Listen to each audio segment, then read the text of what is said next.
Assalamualaikum warahmatullahi wabarakatuh.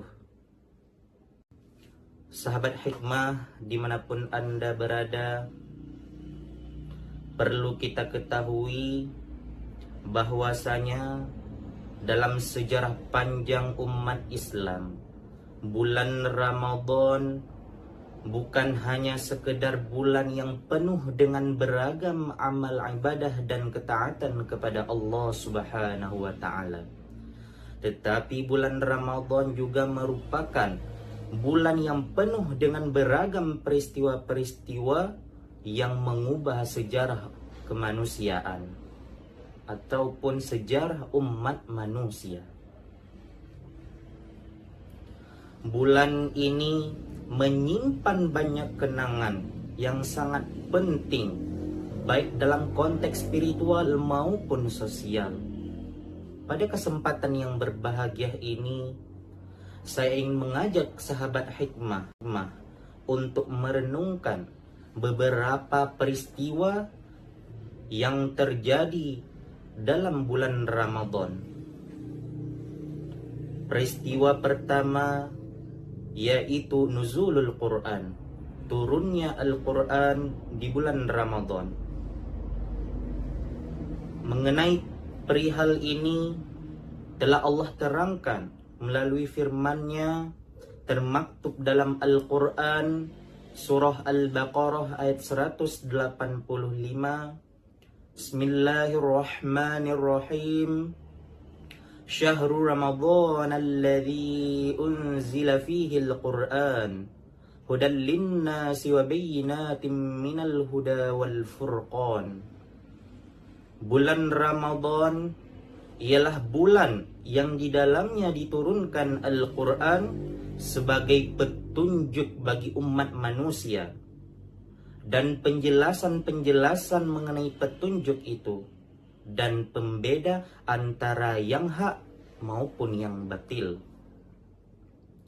Peristiwa besar ini menandai awal mula dari wahyu yang akan membimbing umat manusia sepanjang zaman. Dikarenakan Al-Quran merupakan kitab suci terakhir yang Allah turunkan sebagai petunjuk dalam hidup kita di dunia yang fana binasa ini. Dan tidak hanya relevan pada masa turunnya, tetapi Al-Quran juga relevan hingga yaumul khulud, hari kiamat kelak. Kemudian peristiwa kedua yang tak kalah penting ialah Ghazwah Badar, Perang Badar. Perang Badar merupakan pertempuran besar pertama umat Islam dalam menghadapi ataupun melawan musuh-musuhnya. Perang Badar terjadi pada 17 Ramadan tahun kedua Hijriah ataupun bertepatan 13 Maret 624 Masehi.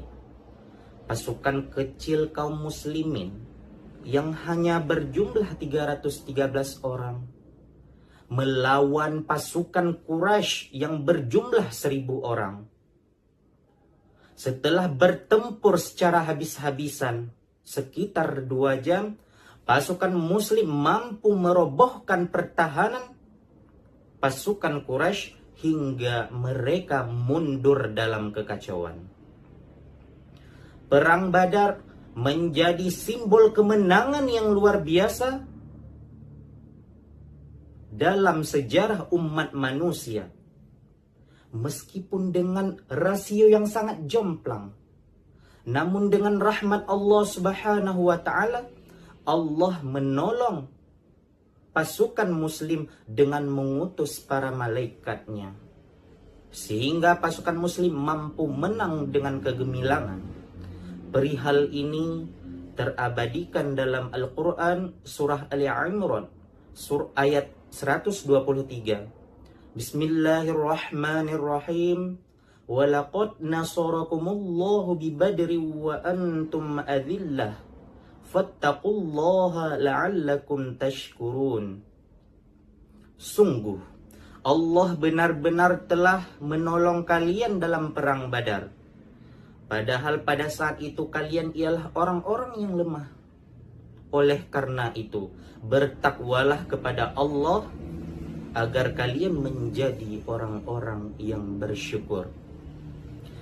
Peristiwa ini menjadi indikator bahwasanya kemenangan bukan hanya semata-mata ditentukan oleh kekuatan materi maupun kuantitas, tetapi kemenangan juga ditentukan oleh faktor takwa kepada Allah Subhanahu wa taala dan maunah ataupun pertolongan Allah Azza wa Jalla.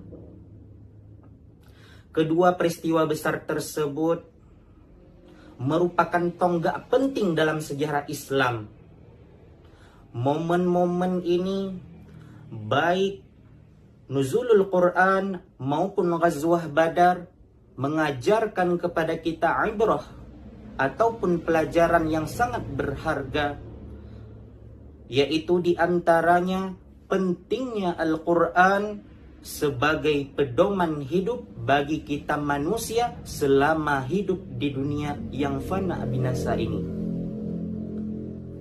Dan juga pentingnya bertawakal kepada Allah Subhanahu wa taala serta meyakini pertolongannya. Marilah sama-sama kita ambil hikmah dari kedua peristiwa tersebut, dan semoga senantiasa kita mampu mengoptimalkan kualitas ketakwaan kepada Allah Subhanahu wa taala, dan semoga kita bisa menjadi individu yang lebih baik setiap harinya serta senantiasa berusaha untuk mencapai ataupun meraih ridha Allah Azza wa Jalla. Mungkin hanya sekian dari saya. Akhirul kalam, wallahul muwafiq ila aqwamit thariq. Wassalamu alaikum warahmatullahi wabarakatuh. Informasi beasiswa dan kuliah gratis di STAI Darul Hikmah. Telepon atau WhatsApp ke nomor yang tertera di sini.